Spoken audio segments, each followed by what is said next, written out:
Draft version 1. American Apologetics.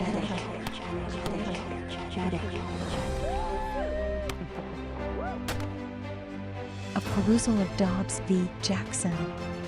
Leaked abortion case. Written and produced by Pacificatoris. Par 5.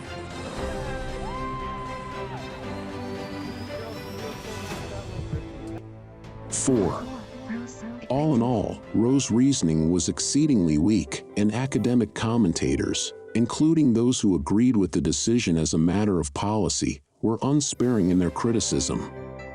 John Hart Ely famously wrote that Roe was not constitutional law and gave almost no sense of an obligation to try to be.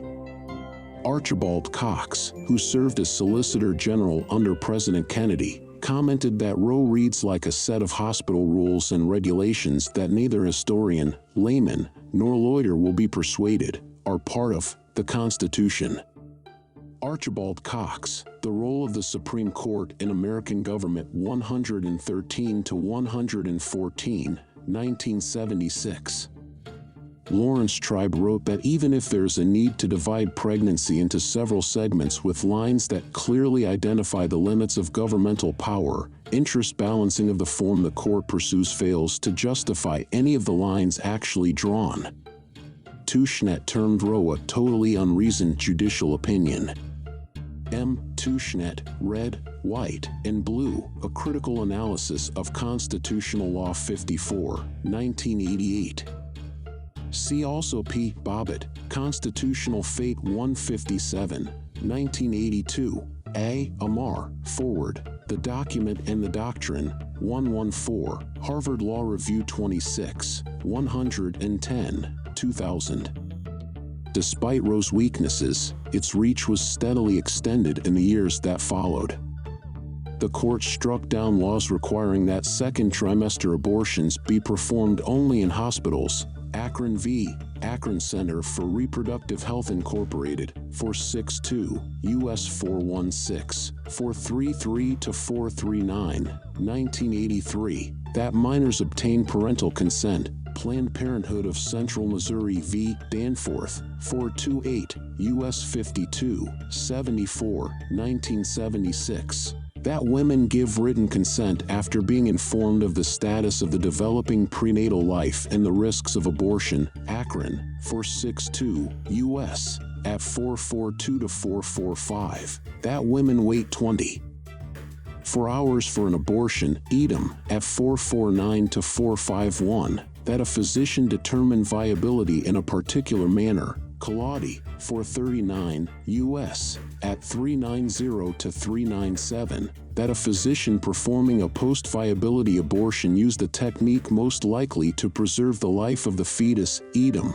at 397-401, and that fetal remains be treated in a humane and sanitary manner. Akron, 462, U.S., at 451-452. Justice White complained that the court was engaging in unrestrained imposition of its own extra-constitutional value preferences. In the United States, as amicus curiae asked the court to overrule Roe 5 times in the decade before Planned Parenthood v. Casey, and then asked the court to overrule it once more in Casey itself. 2. When Casey revisited Roe almost 20 years later, very little of Roe's reasoning was defended or preserved. The court abandoned any reliance on a privacy right and instead grounded the abortion right entirely on the 14th Amendment's Due Process Clause. The court did not reaffirm Roe's erroneous account of abortion history. In fact, none of the justices in the majority said anything about the history of the abortion right. And as for precedent, the court relied on essentially the same body of cases that Roe had cited. Thus, with respect to the standard grounds for constitutional decision-making, text, history, and precedent, Casey did not attempt to bolster Roe's reasoning. The court also made no real effort to remedy one of the greatest weaknesses in Roe's analysis, its much criticized discussion of viability. the court retained what it called Roe's central holding that a state may not regulate pre-viability abortions for the purpose of protecting fetal life, but it provided no principled defense of the viability line. Instead, it merely rephrased what Roe had said, stating that viability marked the point at which the independent existence of a second life can in reason and fairness be the object of state protection that now overrides the rights of the woman. Why reason and fairness demanded that the line be drawn at viability the court did not explain.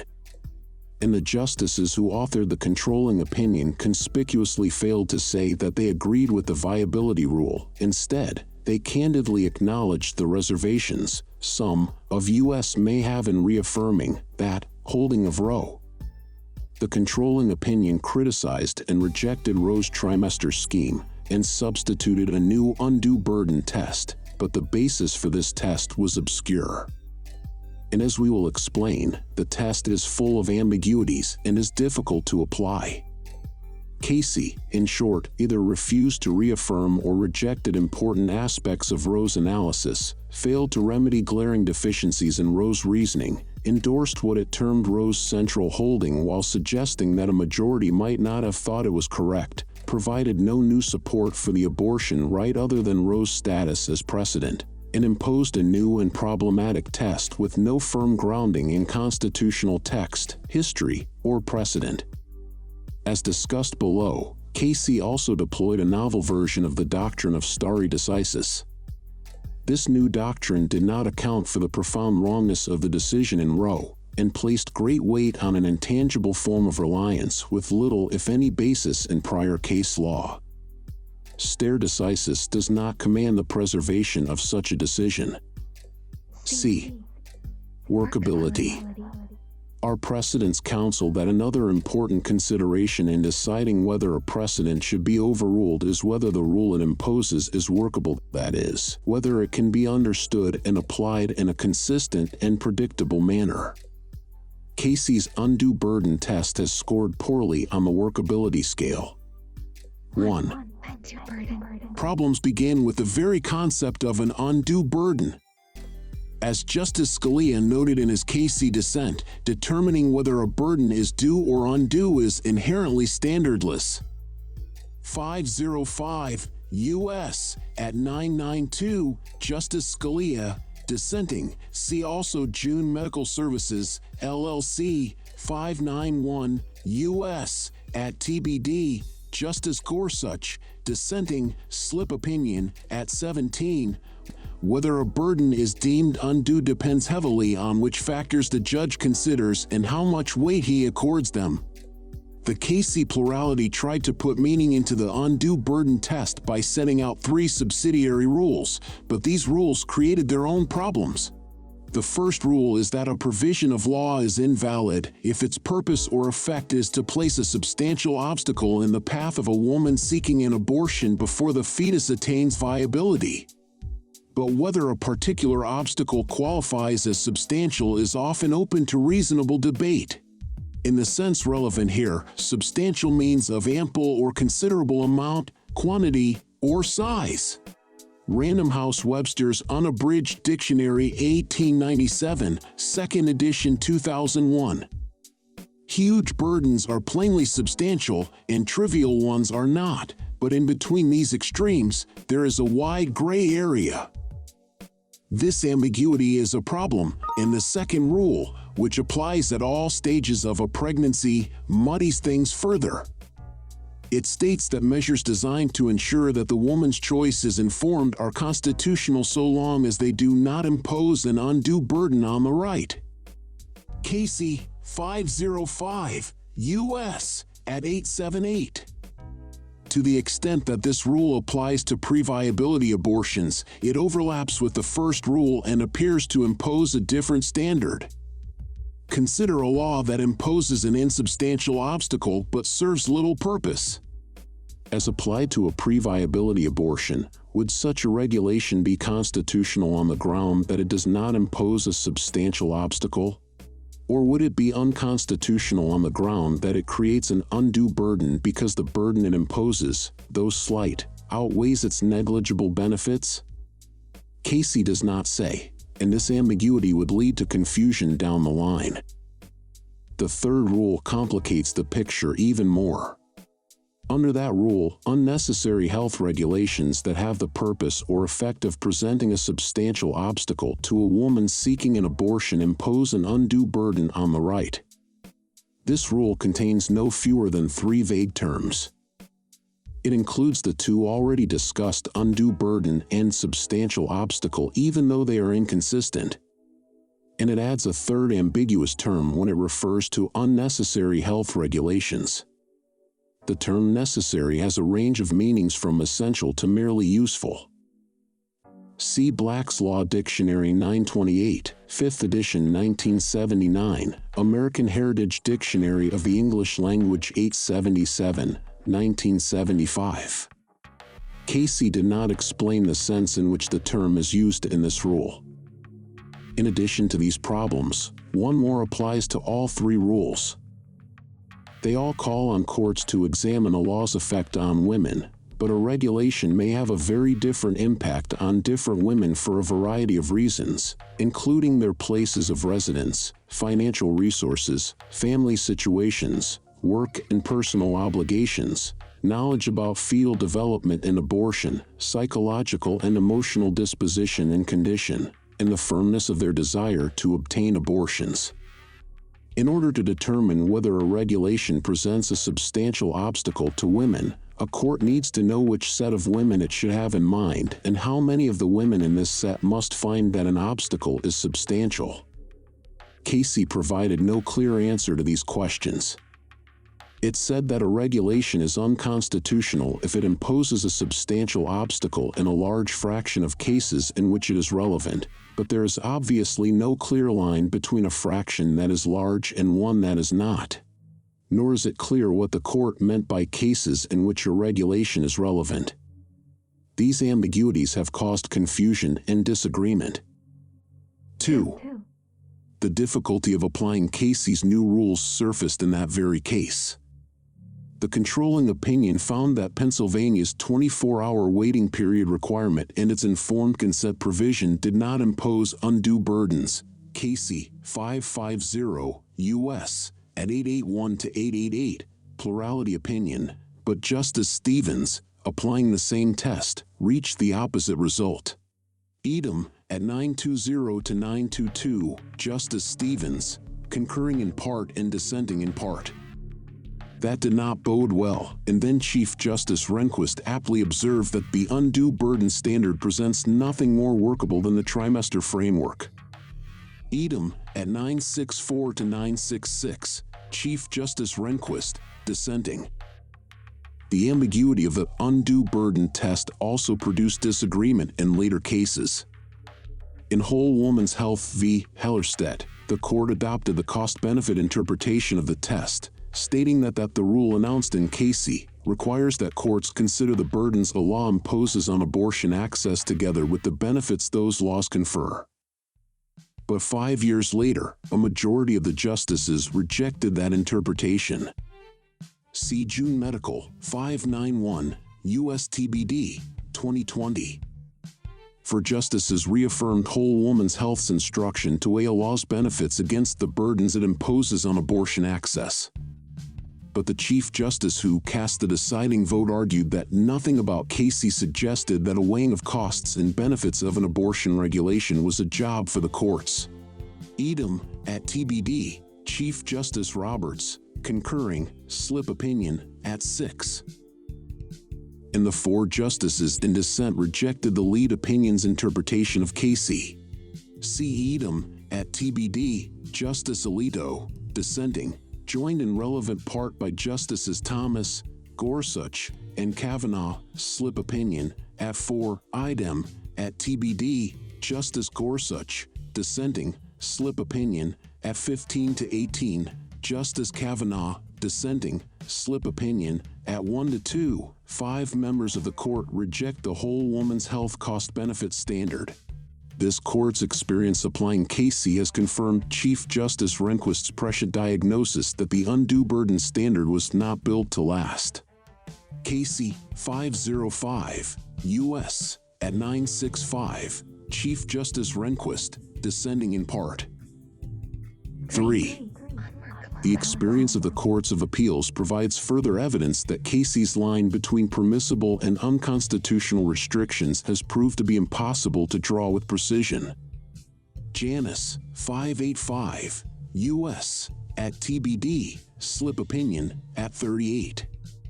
Casey has generated a long list of circuit conflicts. Most recently, the courts of appeals have disagreed about whether the balancing test from Whole Woman's Health correctly states the undue burden framework. They have disagreed on the legality of parental notification rules. They have disagreed about bans on certain dilation and extraction procedures. They have disagreed about when an increase in the time needed to reach a clinic constitutes an undue burden.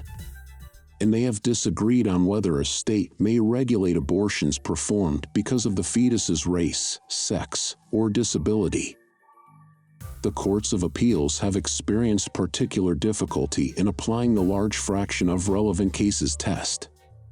They have criticized the assignment while reaching unpredictable results. And they have candidly outlined Casey's many other problems. Casey's undue burden test has proven to be unworkable. Plucked from nowhere, 505, U.S., at 965, Chief Justice Rehnquist, dissenting in part, it seems calculated to perpetuate give it a try litigation before judges assigned an unwieldy and inappropriate task. Leonard v. Ferris Faculty Association, 500, U.S., 507, 551, 1991, Justice Scalia, concurring in the judgment in part and dissenting in part. Continued adherence to that standard would undermine, not advance, the even-handed, predictable, and consistent development of legal principles. Payne, 501, U.S., at 827. D. Effect on other areas of law. Roe and Casey have led to the distortion of many important but unrelated legal doctrines, and that effect provides further support for overruling those decisions. C. Ramos, 590, U.S., at TBD, Justice Kavanaugh, concurring, slip opinion, at 8, Janus, 585, U.S., at TBD, slip opinion, at 34. Members of this court have repeatedly lamented that no legal rule or doctrine is safe from ad hoc nullification by the court when an occasion for its application arises in a case involving state regulation of abortion. Thornburg, 476, U.S., at 814, Justice O'Connor, dissenting, C. Madsen v. Women's Health Center Incorporated, 512, U.S. 753, 785, 1994, Justice Scalia, concurring in the judgment in part and dissenting in part, Whole Woman's Health, 579, U.S., at TBD, Justice Thomas, dissenting, slip opinion, at 1, idem, at TBD, Justice Alito, dissenting, slip opinion, at 4-24, 37-43, June Medical, 591, U.S., at TBD, Justice Gorsuch, dissenting, slip opinion, at 1-15. The court's abortion cases have diluted the strict standard for facial constitutional challenges. They have ignored the court's third-party standing doctrine. They have disregarded standard res judicata principles. They have flouted the ordinary rules on the severability of unconstitutional provisions, as well as the rule that statutes should be read where possible to avoid unconstitutionality. And they have distorted First Amendment doctrines. When vindicating a doctrinal innovation requires courts to engineer exceptions to long-standing background rules, the doctrine has failed to deliver the principled and intelligible development of the law that stare decisis purports to secure. June Medical, 591, U.S., at TBD, Justice Thomas, dissenting, slip opinion, at 19, quoting Vasquez v. Hillary, 474, U.S. 254, 265, 1986.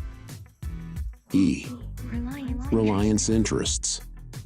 we last consider whether overruling Roe and Casey will upend substantial reliance interests. See Ramos, 590, U.S., at TBD, Justice Kavanaugh, concurring, slip opinion F15, Janus, 585, U.S., at TBD, slip opinion, at 34-35. 1. Traditional reliance interests arise when advanced planning of great precision is most obviously a necessity. Casey, 505, U.S., at 856, plurality opinion. In Casey, the controlling opinion conceded that those traditional reliance interests were not implicated because getting an abortion is generally unplanned activity, and reproductive planning could take virtually immediate account of any sudden restoration of state authority to ban abortions. For these reasons, we agree with the Casey plurality that conventional, concrete reliance interests are not present here. 2. Unable to find reliance in the conventional sense, the controlling opinion in Casey perceived a more intangible form of reliance. It wrote that people had organized intimate relationships and made choices that defined their views of themselves and their places in society in reliance on the availability of abortion in the event that contraception should fail, and that the ability of women to participate equally in the economic and social life of the nation has been facilitated by their ability to control their reproductive lives. But this court is ill-equipped to assess generalized assertions about the national psyche. Casey's notion of reliance thus finds little support in our cases, which instead emphasize very concrete reliance interests, like those that develop in cases involving property and contract rights. Payne, 501, U.S., at 829. When a concrete reliance interest is asserted, courts are equipped to evaluate the claim, but assessing the novel and intangible form of reliance endorsed by the Casey plurality is another matter. That form of reliance depends on an empirical question that is hard for anyone and in particular for a court to assess, namely, the effect of the abortion right on society and in particular on the lives of women.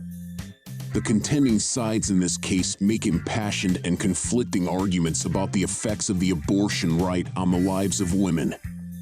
Compare brief for petitioners 34-36. Brief for amici curiae women scholars and professionals, et al. 13-20, 29-41, with brief for respondents 36-41, brief for National Women's Law Center et al. As amici curiae 15-32. The contending sides also make conflicting arguments about the status of the fetus. This court has neither the authority nor the expertise to adjudicate those disputes, and the Casey plurality's speculations and weighing of the relative importance of the fetus and mother represent a departure from the original constitutional proposition that courts do not substitute their social and economic beliefs for the judgment of legislative bodies. Ferguson v. Schrupa, 372, U.S. 726, 729-739, 1963. Our decision returns the issue of abortion to those legislative bodies, and it allows women on both sides of the abortion issue to seek to affect the legislative process by influencing public opinion, lobbying legislators, voting, and running for office. Women are not without electoral or political power. It is noteworthy that the percentage of women who register to vote and cast ballots is consistently higher than the percentage of men who do so. In the last election in November 2020, women, who make up around 51.5% of the population of Mississippi, constituted 55.5% of the voters who cast ballots. 3. Unable to show concrete reliance on Roe and Casey themselves, the Solicitor General suggests that overruling those decisions would threaten the court's precedents holding that the Due Process Clause protects other rights. That is not correct for reasons we have already discussed. As even the Casey plurality recognized, abortion is a unique act because it terminates life or potential life. 505, U.S. at 852, see also Roe 410 U.S. at 159, abortion is inherently different from marital intimacy, marriage, or procreation. And to ensure that our decision is not misunderstood or mischaracterized, we emphasize that our decision concerns the constitutional right to abortion and no other right. Nothing in this opinion should be understood to cast doubt on precedents that do not concern abortion. 4. Having shown that traditional stare decisis factors do not weigh in favor of retaining Roe or Casey, we must address one final argument that featured prominently in the Casey plurality opinion. The argument was cast in different terms, but stated simply, it was essentially as follows. The American people's belief in the rule of law would be shaken if they lost respect for this court as an institution that decides important cases based on principle, not social and political pressures. Casey 505, U.S. at 865. There is a special danger that the public will perceive a decision as having been made for unprincipled reasons when the court overrules a controversial watershed decision, such as Roe. Edom at 866 to 867. A decision overruling Roe would be perceived as having been made under fire and as a surrender to political pressure, Edom at 867, and therefore the preservation of public approval of the court weighs heavily in favor of retaining Roe, see Edom at 869. This analysis starts out on the right foot but ultimately veers off course. The Casey plurality was certainly right that it is important for the public to perceive that our decisions are based on principle, and we should make every effort to achieve that objective by issuing opinions that carefully show how a proper understanding of the law leads to the results we reach. But we cannot exceed the scope of our authority under the Constitution, and we cannot allow our decisions to be affected by any extraneous influences such as concern about the public's reaction to our work. That is true both when we initially decide a constitutional issue and when we consider whether to overrule a prior decision. As Chief Justice Rehnquist explained, the judicial branch derives its legitimacy not from following public opinion, but from deciding by its best lights whether legislative enactments of the popular branches of government comport with the Constitution. The doctrine of stare decisis is an adjunct of this duty and should be no more subject to the vagaries of public opinion than is the basic judicial task.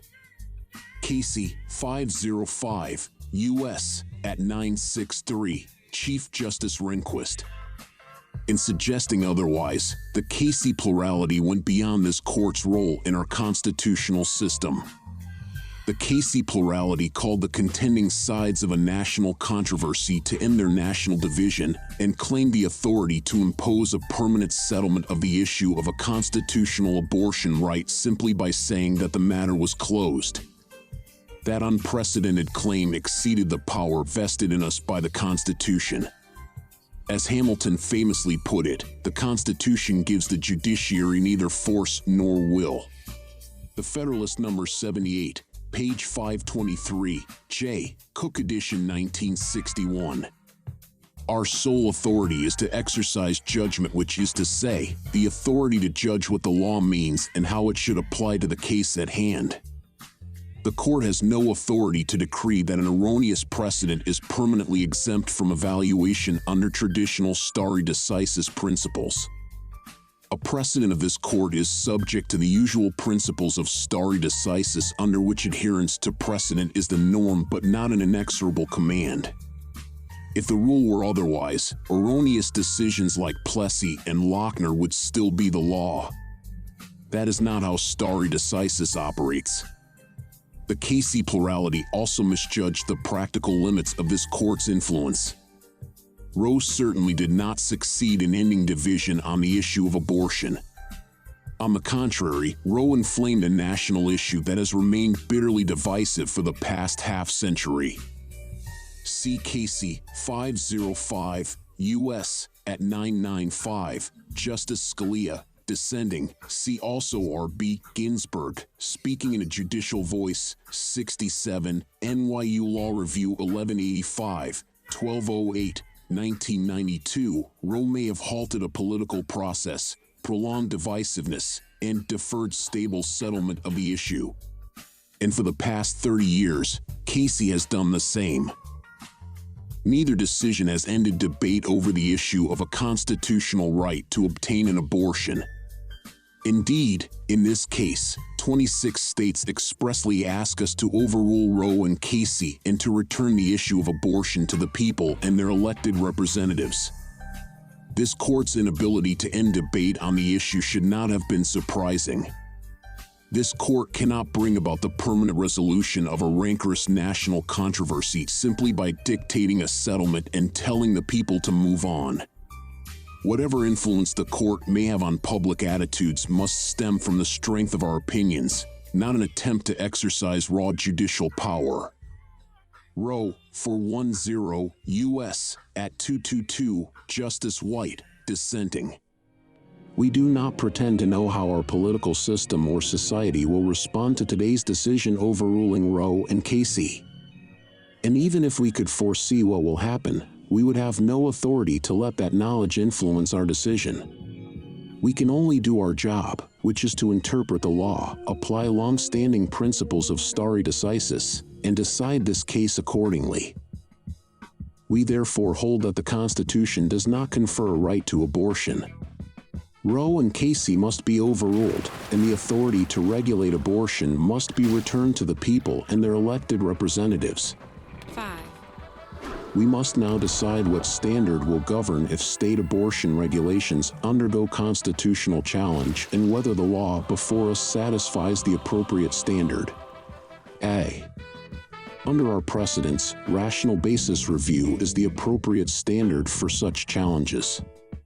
As we have explained, procuring an abortion is not a fundamental constitutional right because such a right has no basis in the Constitution's text or in our nation's history. See supra, at TBD. It follows that the states may regulate abortion for legitimate reasons, and when such regulations are challenged under the Constitution, courts cannot substitute their social and economic beliefs for the judgment of legislative bodies. Ferguson, 372, U.S. at 729-739. See also Dandridge v. Williams, 397, U.S. 471, 484-486, 1970, United States v. Caroline Products Company, 304, U.S. 144, 152, 1938. That respect for a legislature's judgment applies even when the laws at issue concern matters of great social significance and moral substance. See, e.g., Board of Trustees of University of Alabama v. Garrett, 531, U.S. 356, 365-368, 2001, Treatment of the Disabled, Glucksberg, 521, U.S. at 728, Assisted Suicide, San Antonio Independent School District v. Rodriguez, 411, U.S. 1, 32-35, 55, 1973, Financing Public Education. A law regulating abortion, like other health and welfare laws, is entitled to a strong presumption of validity. Heller, 509, U.S., at 319. It must be sustained if there is a rational basis on which the legislature could have thought that it would serve legitimate state interests. Edom, at 320, FCC v. Beach Communications Incorporated, 508, U.S. 307, 313, 1993, New Orleans, 427, U.S., at 303, Williamson v. Lee Optical of Oklahoma Incorporated, 348, U.S. 483, 491, 1955. These legitimate interests include respect for and preservation of prenatal life at all stages of development, Gonzalez, 550, U.S., at 157-158. The protection of maternal health and safety, the elimination of particularly gruesome or barbaric medical procedures, the preservation of the integrity of the medical profession, the mitigation of fetal pain, and the prevention of discrimination on the basis of race, sex, or disability. See Edom at 156 to 157, Row 410 U.S. at 150, CF Glucksberg 521 U.S. at 728 to 731, identifying similar interests. B. These legitimate interests justify Mississippi's Gestational Age Act. Except in a medical emergency or in the case of a severe fetal abnormality, the statute prohibits abortion if the probable gestational age of the unborn human being has been determined to be greater than 15 weeks. Mississippi Code Annotated, Section 41-41-191, 4b. The Mississippi Legislature's findings recount the stages of human prenatal development and assert the state's interest in protecting the life of the unborn. Edom, Section 2b, I, 2. The legislature also found that abortions performed after 15 weeks typically use the dilation and evacuation procedure, and the legislature found the use of this procedure for non-therapeutic or elective reasons to be a barbaric practice, dangerous for the maternal patient, and demeaning to the medical profession. Edom, Section 2b, I, 8. See also Gonzalez, 550, U.S. at 135 to 143, describing such procedures. These legitimate interests provide a rational basis for the Gestational Age Act, and it follows that respondents' constitutional challenge must fail. 6. We end this opinion where we began. Abortion presents a profound moral question. The Constitution does not prohibit the citizens of each state from regulating or prohibiting abortion. Roe and Casey arrogated that authority. We now overrule those decisions and return that authority to the people and their elected representatives. The judgment of the Fifth Circuit is reversed, and the case is remanded for further proceedings consistent with this opinion. It is so ordered. Part 5. American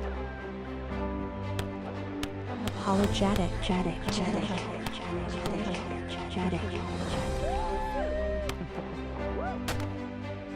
A perusal of Dobbs v. Jackson. Leaked abortion case. Written and produced by Pacificatoris.